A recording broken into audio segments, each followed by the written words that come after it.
श्रीराम समर्थ श्रीराम शुका सारिखे पूर्ण वैराग्य जाचे वशिष्ठा परिज्ञान योगेश्वराचे कवी वाल्मिका सारिका मान्य ऐसा नमस्कार माझा सद्गुरु रामदासा मला वाटते अंतरित्वा वसावे तुझ्या दासबोधासी त्वा बोध व्हावे अपत्या परी पाववी प्रेम ग्रासा महाराज या सद्गुरु रामदासा जय जय रघुवीर समर्थ सब संतन की जय भारत माता की जय श्रोता वक्ता श्रीराम समर्थ श्रीराम। आदरणीय सर्व साधक बंधू आणि भगिनींनो, आज आपण दशक 2 आणि समास 10 पडत मूर्ख लक्षण याची सुरुवात करत आहोत। समर्थांच्या वचनांच्या बोधाचं श्रवण आपण पहिले करू, नंतर निरूपणाचा विचार करू।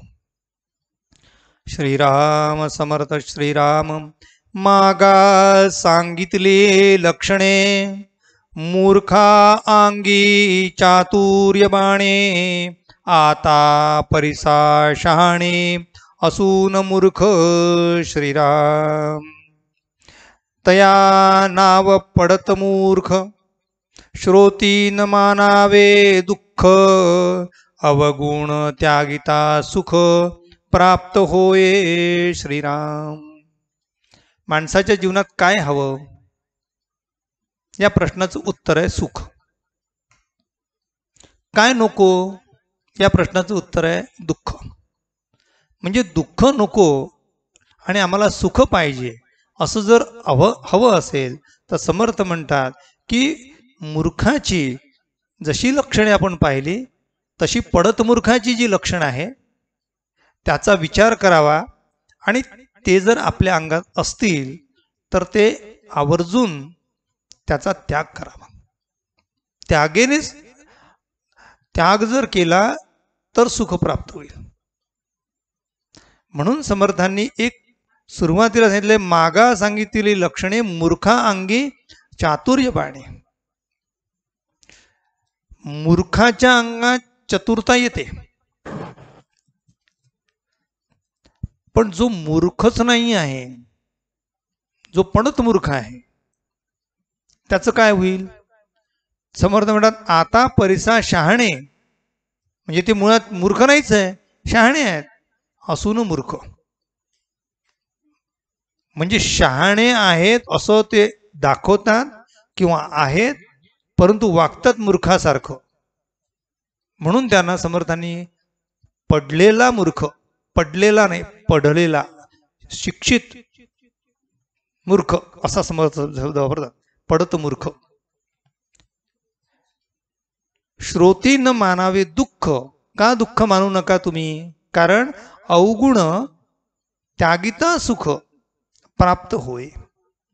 अवगुण जर त्याग केला तर आपल्याला सुख प्राप्त होईल। म्हणून आपल्या अंगामध्ये अशा प्रकारची जर गुण असतील तर ते आपण सोडले पाहिजे असा आग्रह समर्थांनी धरला। मूर्खामध्ये आणि पडत मूर्खामध्ये नेमका कोणता फरक आहे हो? मूर्खाला कळत नाही आणि पडत मूर्खाला कळते। याला कळत नाही म्हणून हा मूर्ख आहे, त्याला कळते पण वळत नाही म्हणून पडत मूर्ख आहे। कळणे याचा अर्थ जाणणे आणि वळणे याचा अर्थ तसं वागणे। म्हणजे जे लोक केवळ फक्त शब्द पांडित्य ज्याच्याकडे आहेत, कृतिशून्य आहेत, त्या लोकांना समर्थांनी पडत मूर्ख म्हटलेलं आहे। ज्ञान नाही का? ग्रंथाचं ज्ञान सगळं आहे, तरी पण तो त्याप्रमाणे वागत नाही।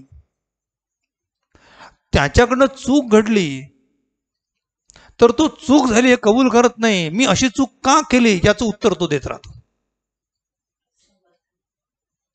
म्हणजे आपण गुणांचं वकीलपत्र घेतो,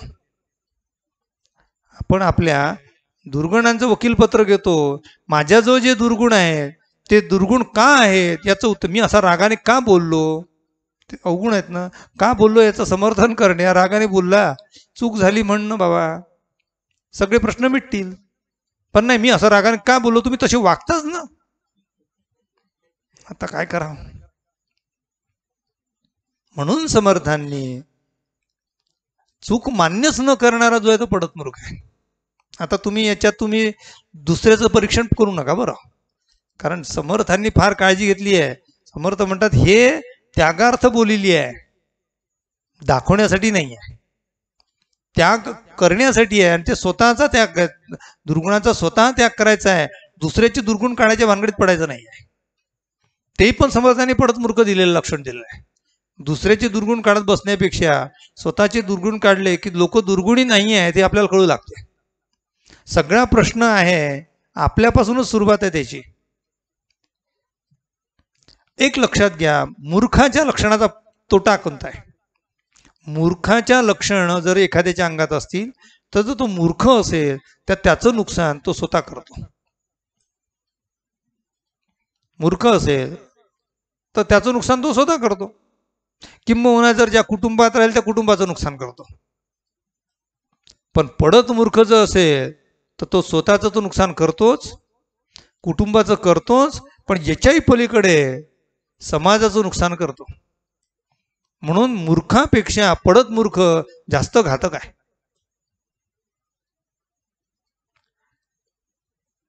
दुर्गुणाला प्रतिष्ठा प्राप्त करून देण्याचं काम पडत मूर्ख करतो. काय प्रतिष्ठा चांगल्याला मिळावी किंवा वाईट गोष्ट असेल तर त्याला वाईट म्हणावं, किंवा माझ्यात वाईट गोष्ट आहे ती कबूल करावी, म्हणजे त्याला दुर्गुणाला प्रतिष्ठा मिळाली नाही. पण दुर्गुणाला प्रतिष्ठा मिळणे या शब्दाचा अर्थ मी वाईट काम केलं आहे, मला एखादी वाईट सवय आहे, पण आम्हाला काय बसावं लागते आणि ते करावं लागते बा.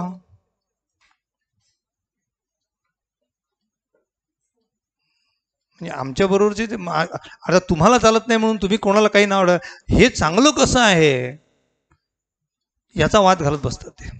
म्हणजे वाईटाला सुद्धा ते चांगल्याचा मुलामा लावतात आणि मी किती चांगला आहे हे लोकांसमोर मांडतात. एक लक्षात घ्या, जेव्हा दुर्गुणाला प्रतिष्ठा प्राप्त होते ही समाजाची सर्वात मोठी कीड आहे. समाज खरा पोखरला गेला आहे दुर्गुणांनी. याचं कारण एकच आहे की दुर्गुणाला प्रतिष्ठा प्राप्त झाली आहे. मागे आपण विरक्त लक्षणात पाहिलं आहे, तू ज्या पदावर बसलेला आहे त्या पदाला योग्य जे कार्य आहे ते तुझ्या हातून घडावं, बाकी समाजाला काही नको आहे, तुझ्याकडनं तरी चूक व्हायला नको. आम्ही काय माणसं नाही का, माणसं आहे तर ते काम सोडून दे ना. मग ज्या पदावर तुम्ही बसले आहात, पद या शब्दाचा अर्थ तुम्ही जे कार्य करत आहात. पद म्हणजे दिलेलं कोणी एखादी हे नाही आहे, पद दिलेलं पद म्हणजे ते पद नाही आहे. अनेक लोक म्हणतात शिक्षक हे पद आहे, ते व्यावहारिक दृष्ट्या म्हणू शकाल, पण मी म्हणतो शिक्षक, गुरु, आचार्य, संत, साधू हे पद नाही आहेत. कारण जे पदावर बसतात ते पदच्युत होतात. का ते घसरून पडणारच ना एकदा.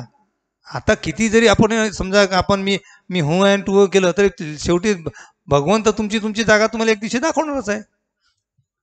मग लक्षात येते की बाबा आपल्याला नमस्कार लोक घालत नव्हते, आपल्या खुर्चीला घालत होते. जेव्हा खुर्ची गेल्यानंतर लोक नमस्कार करतात तेव्हा त्याला भला म्हणतात. म्हणजे खरं सौंदर्य ते आहे की अलंकार न घालताना जी सुंदर दिसेल ती सुंदर. मारमारी त्या ब्युटी पार्लर मध्ये बसून दोन दिवस इकडे सगळे अलंकार कृत ते फक्त 2 तासाचं सौंदर्य आहे. पडद्याच्या बाजूला गेल्यानंतर अरे हेच ते सोंग आहे का असं लक्षात येते. मग करणार काय. म्हणून समर्थांनी सांगितलं आहे की बाबा जी प्रतिष्ठा आहे ती प्रतिष्ठा ती तुमच्या चारित्र्याची असली पाहिजे. प्रतिष्ठा ही चारित्र्याला आली पाहिजे, प्रतिष्ठा दुर्गुणाला येता कामा नये. म्हणून तो सद्गुणी मनुष्य आहे की त्याला कोणतंही विशेषण नाही आहे, पण तरी लोक त्याला भला म्हणतात, तो खरा सद्गुणी आहे. काय आपले 4 कामं ज्याच्या हाताशी अडलेले त्याला चांगलं म्हणावं लागते, काला आहे तस्मे नवा. परंतु ज्याच्या त्याच्याकडनं आपलं काही अडत नाही आहे किंवा त्याला आपल्यापासून काही फायदा नाही, निर्व्याज प्रेम आहे, तरी सुद्धा तो एकमेकाला चांगला म्हणतोय, तो चांगला आहे. म्हणून समर्थांनी पडत मूर्ख हे समाजाला जास्त घातक आहे, कारण ते बुरखा अंगारा घेतात आहे सज्जनतेचा. चोर परवडला, पण जो ढोंगी आहे पण आतून चोर आहे तो समाजाला सर्वात मोठा घातक आहे. म्हणून ढोंग कामाचा नाही आहे. म्हणजे आपण कितीदा तरी आपण याचा उच्चार केलेला आहे की पापी माणसाचा उद्धार होतो, परंतु जो सोंग करून भगवंताकडे जातो त्याचा उद्धार नाही आहे. खरी भक्ती करा, नाही तर भक्त नाही म्हणा. मी भक्त आहे असं दाखवायचं आणि लबाड धंदे करायचे, ते कसं चालेल? म्हणून समर्थांनी फार आघात केलेले या समासामध्ये. स्वैराचार हा पडत मूर्खाचा म्हणजे बालेकिल्ला असतो. बालेकिल्ल्यामध्ये जसा राजा राहतो तिथे कोणी पोचू शकत नाही, आणि आपल्या स्वैराचाराबद्दल तो स्वतः सगळ्यांना सांगत फिरत असतो की असंच केलं पाहिजे. समर्थांची ओवी वाचू, आपला वेळ पुढे जातो म्हणून. श्रीराम समर्थ श्रीराम. बहुश्रुत आणि व्युत्पन्न प्रांजळ बोले ब्रह्मज्ञान, दुराशा आणि अभिमान धरितो एक पडत मूर्ख. श्रीराम. आता एक हा शब्द वापरला, याच्यातला याचे सगळ्यांचे एक एक पडत मूर्ख जमा करायचे आणि सगळ्यांना एकत्र बांधायचं आणि सगळ्यांना गंगेत नेऊन विसर्जित करायचं. हो, काय करणार आहे त्याला? का त्याच्याशिवाय समाज सुधारणार नाही. समाजाचा जर उद्धार झाला पाहिजे, समाज जर मोठा झाला पाहिजे, समाजाचं जर कल्याण झालं पाहिजे, तर हे पडत मूर्ख जे आहे हे विसर्जितच झाले पाहिजे. व्यक्तीबद्दल बोलत नाही, गुणांबद्दल बोलतोय. पुन्हा लक्षात घ्या, मी कुठल्याही व्यक्तीबद्दल बोलत नाही, गुणांबद्दल बोलतोय. हे पडत मूर्खाचे जर अवगुण आपल्यात असतील तर ते विसर्जित करा. हे कोणाला दुखवण्यासाठी समर्थ सांगत नाहीये, आपल्यातील दुर्गुण काढण्यासाठी सांगतात आहे. म्हणून आम्ही कीर्तन भक्ती सुद्धा भक्ती म्हणली आहे आणि श्रवण भक्ती ही सुद्धा भक्ती म्हणली आहे. कीर्तन करणारा हा इतरांना सांगतो, ते लोकांना शिकवण्यासाठी सांगतो. हे जरी समजा एक त्याचा परिणाम असला तरी उद्देश मात्र स्वतः सुधारणे आहे. कारण शेवटी तुम्ही भक्तीच करता आहात ना. जो भक्त आहे तो भगवंताकडे जाण्यासाठीच करतोय. तो श्रवण करणारे लोक आहेत हे सुद्धा भक्तच आहेत, फक्त जागा बदलली आहे. मी इथे बसलोय, तुम्ही तिथे उभे बसले आहात. याच्या पलीकडे काय? स्थान भिन्नता आहे आणि म्हणून श्रेष्ठ कनिष्ठत्व हे आपल्याला तरतम दिसते आहे, नाही आहे. आईच्या कडेवर मूल असते आणि मुलाला असं वाटते की मी मोठा झालो आईपेक्षा. तसे श्रोत्यांचे लेकर म्हणजे वक्ते आहेत. त्या श्रोत्यांच्या कडेवर जेव्हा वक्ता बसतो तेव्हा क्षणभर त्याला असं वाटते आपण मोठा झालो, पण तू मोठा नाही बाबा. मोठं कोण आहे? जो ऐकून घेतो तो मोठा आहे. आणि ते का ऐकतात? मागच्या आपण प्रवचनात पाहिलं त्यांनी आपला हा शब्द आहे. वक्ता सुद्धा माझं लेकरू आहे म्हणून आपला आहे म्हणून ऐकतात. मग त्याचं जे काही चुकलं असेल ते क्षम्य करतात आणि जे बरोबर आहे त्याचं कौतुकही करतात. चूक 4 लोकात मांडत नाही आणि गुण एकट्यात सांगत नाही. जेव्हा गुण सगळ्यांमध्ये सांगितला जातो तेव्हा प्रेम जास्त आहे, लक्षात ठेवलं पाहिजे. काही नाठाळ लोक असतात, एकट्यामध्ये बल्ले पाठीवर हात ठेवून तुमचं कौतुक करतात. 4 लोकात जर बसले तर तुमचे नाही ते सगळे दुर्गुण बाहेर काढून सांगतात. हे खरं प्रेमाचं लक्षण नाही. खऱ्या प्रेमाचं ते लक्षण आहे की एकट्यात बसून त्याचे दुर्गुण सांगावे की तुझ्याकडनं ही चूक झाली आहे, आता पुन्हा होऊ नये. हे प्रेमाचं खरं लक्षण आहे. गुह्यश्च गुहती गुणान प्रगटी करोती. जे वाईट गुण आहेत ते लपून ठेवतो आणि एकट्याच सांगतो की दुर्गुण आहे ते बाहेर काढ, आणि चांगले गुण आहे तो ते प्रगटी करवती, इतरांपर्यंत सांगतो की अरे हा चांगला आहे. वर्गातला एखादा विद्यार्थी हुशार असेल तर नवीन साहेब वर्गात आले तर सगळ्यांना झाले हा मुलगा आमच्या वर्गातला सगळ्यात हुशार आहे. पण हुशार आहे पण तो कधी कधी दुसऱ्याच्या खोड्या करतो हे सांगत नाहीत. तू खोड्या करतो त्याला एकट्यात बोलवता तू सगळं चांगलं आहे रे बाबा, तुझी खोडी सोडणं हे प्रेमाचं लक्षण आहे. म्हणून समर्थ सांगतात आहे की बहुश्रुत आणि व्युत्पन्न. बहुश्रुत या शब्दाचा अर्थ ज्ञानी, बहुश्रुत आणि व्युत्पन्न त्याची बुद्धी सुद्धा तल्लक आहे. ते प्रत्युत्पन्नमती असा एक शब्द आलेला आहे, अतिशय विद्वान. ते एक आमच्या संस्कृतमध्ये कथा आली होती, फार सुंदर कथा आहे ती. एका राजाच्या स्वप्नामध्ये 3 उंदरं आले. आता राजाला माहित होतं की स्वप्न जर पडलं तर स्वप्नाचा काहीतरी अर्थ असतो. एक माझ्याकडे पुस्तक आहे, स्वप्न स्वप्नाचा अर्थ. मला कोणी विचारू नका,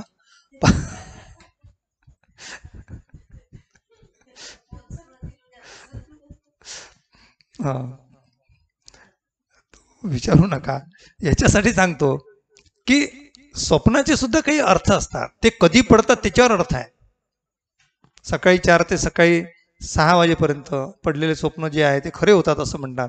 आता 9 वाजेपर्यंत पडले असं म्हणू, सकाळी 4 ते सकाळी 9, तर ते खऱ्यामध्ये मोडतात. तर त्या राजाला एक स्वप्न पडलं. आता त्याने विचार केला स्वप्न तर पडलं, आता स्वप्नाचा अर्थ कळेना, कारण ज्याला पडते ना त्याला त्याचा अर्थ कधीच कळत नाही, आणि ज्याला सांगतो त्याला सगळंच कळत असते. त्यांनी आपल्या प्रधानाला बोलावलं, प्रधानजी काय झालं? स्वप्न पडलं म्हणे. काय पडलं? असं असं पडलं, याचा अर्थ. आता कसं आहे माहिती आहे का, जवळचे जे फार जवळचे लोक असतात ते स्वप्नाचा अर्थ खरा सांगू शकत नाही. थोडे दूरचे पाहिजे आणि थोडे जवळचे पाहिजे, म्हणजे सेफ डिस्टन्सचे लोक आहेत ते करेक्ट अर्थ सांगू शकतात. डॉक्टर अर्थ तुमचा रोग सांगू शकतात, शेजारचे पाजारी सांगू शकत नाही. म्हणून डॉक्टरकडे जायचं असेल तर त्यांनी विचारलं की बाई असा कोणी जरी स्वप्न याचा अर्थ सांगणारा कोणी भेटला तर शोधून आण. योग असा आला की त्यांच्या राज्यामध्ये एक सत्पुरुष आले. राजाने त्याला पाचारण केलं. त्या काळात होतं विद्वानाची किंमत जास्त होत होती. त्यांनी बोलावलं, बसा म्हणे. त्यांची आगत स्वागत झालं, यथातिथ्य स्वागत झाल्यानंतर प्रश्न विचारला, मला स्वप्न पडलं म्हणे, माझ्या स्वप्नामध्ये काय घडलं ते सांगतो. काय झालं म्हणे, माझ्या स्वप्नामध्ये 3 उंदर आले म्हणे. 3 आले? हो म्हणे. म्हणे मग मग झालं काय? नाही म्हणे 3 उंदर आले, पण 3ही उंदर मला वेगवेगळ्या प्रकारची दिसले म्हणे. म्हणे कसे कसे दिसले? म्हणे एक उंदीर होता म्हणे, तो एकदम कृश होता म्हणे. कृश म्हणजे रोड होता, पाप्याचं पितर, चालता सुद्धा येणार नाही. हवा आली तर असा लटलट हालेल असं ते एक उंदीर दिसला म्हणे. म्हणे दुसरा तर म्हणे काय सांगू, असा गले लठ्ठ होता म्हणे, बम खाऊन फुगला होता म्हणे. बरं म्हणे तिसरा उंदीर अंधळा होता म्हणे. तुम्ही ज्ञानी आहात, विद्वान आहात, मला कृपया सांगा या स्वप्नाचा अर्थ काय? त्यांनी सांगितलं सांगतो, पण एकट्याच सांगतो. म्हणे काय एकट्याच सांगायचं? एकट्याच सांगतो म्हणे. प्रधानजीला बाहेर पाठवलं. एकांत, त्यावेळेस असं आता टाळी वाजवली की एकांत व्हायचा. आता टाळ्या वाजवलं की लोक येतात. एकांत आले लोक सगळे इथे एकांतामध्ये सगळेजण चालले गेले, आणि राजाला त्या विद्वानाने सांगितलं की त्यामध्ये जो कृश आहे, रोड उंदीर, हे प्रजेचं प्रतिनिधित्व करत आहे. जो लठ्ठ उंदीर आहे ते तुझ्या आजूबाजूचे लोक आहेत. म्हणजे प्रधान असतील, मागे पुढे फिरणारे माणसं असतील, ते त्या लठ्ठ असलेल्या उंदराचं प्रतिनिधित्व करत आहे. आणि तिसरा जो आंधळा आहे, तर राग येऊ नको नका राजासाहेब, ते तुम्ही स्वतः आहात. राजा विद्वान होता, हुशार होता, चाणाक्ष होता, व्युत्पन्न मती होता. म्हणून असा विद्वान आला, त्याला पटकन कळलं की आता काय केलं पाहिजे, की पहिले आपल्या जे खाऊ जे लोक आहेत त्यांना पहिले बाहेर काढलं पाहिजे, कारण हे प्रजेपर्यंत जाऊच देत नाही. म्हणजे इथून आमच्या घरून दुधाची 1 लिटर तापवलेलं दूध दुसऱ्याच्या घरी नेऊन दे म्हणजे जाता जाता वरची साय खाऊन टाकणारे लोक असतात ना. त्याला काय माहित असते साई आणली की नाही म्हणून. आणि दुसरा जो होता आंधळा तो राजा, कारण तुझं दुर्लक्ष होतं, आता लक्ष दे. राजा हुशार असल्यामुळे, दूरदृष्टी असल्यामुळे त्याचे डोळे उघडले आणि सगळीकडची परिस्थिती छान झाली, सगळ्यांना आनंद झाला. समर्थ म्हणतात बहुश्रुत आणि व्युत्पन्न. प्रांजळ अवगुण, प्रांजळ बोले ब्रह्मज्ञान. प्रांजळ बोले, प्रांजळ म्हणजे इतकं सहजतेने बोलतो. कसं आहे ते काय, जे लबाड असतात ना त्यांना चांगलं बोलता पण येते. कारण फसवी करणारे जे खूप असतात ना, सज्जन माणसाला जास्त फसवी करायचं कामच नाही, करतच नाही तो. तर त्यामुळे त्याला खोट्याचा एकदा जर खोटा जर तो बोलला सज्जन म्हणून, तर त्याला त्या खोट्याचाच इतका त्रास होतो की कशालाच हे बोललो असं वाटते. रात्री त्याला झोप लागत नाही. एकदा लोक आयुष्यभर खोटं बोलणार आहेत, याला फसव त्याला फसव, त्याला आयुष्य फसवण्यात जाते. म्हणून समर्थ म्हणतात प्रांजळ बोले ब्रह्मज्ञान. सगळ्या गोष्टी चांगल्या सांगतो, काय तुमचं असं करून चांगलं नाही, तसं करून चांगलं नाही, हे करणं बरोबर नाही, ते करणं बरोबर नाही, सगळे चांगले ब्रह्मज्ञान सांगतो. दुराशा आणि अभिमान धरी तो एक पडत मूर्ख. परंतु तरी सुद्धा तो दुराशा आणि अभिमान कधी सोडत नाही, कारण तो सांगतोच. सांगत असताना त्याच्यामध्ये अभिमान असतो, स्वैराचारी असतो. आचारामध्ये कधी तो काय म्हणतो, असं वागावंच लागते, जग आहे त्या जगात असं वागावंच लागते. ब्रह्मज्ञान सांगतो तिकडे बुद्धिभेद करतो माणसाचा.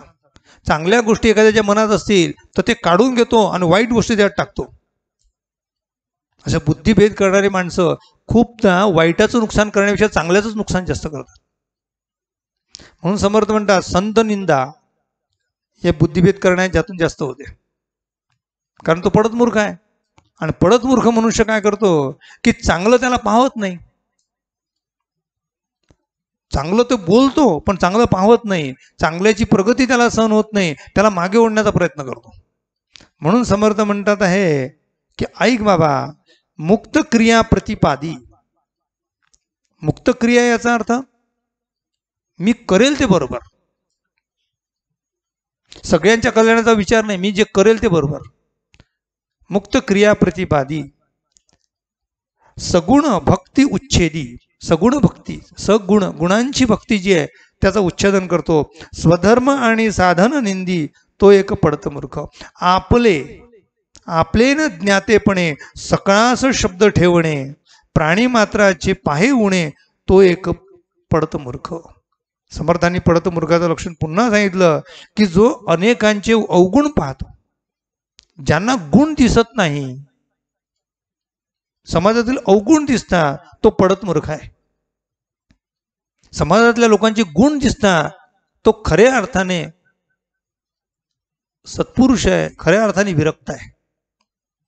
ते संस्कृत सुभाषित मागे उच्चार केला असेल, पुनरुच्चार करून सांगतो.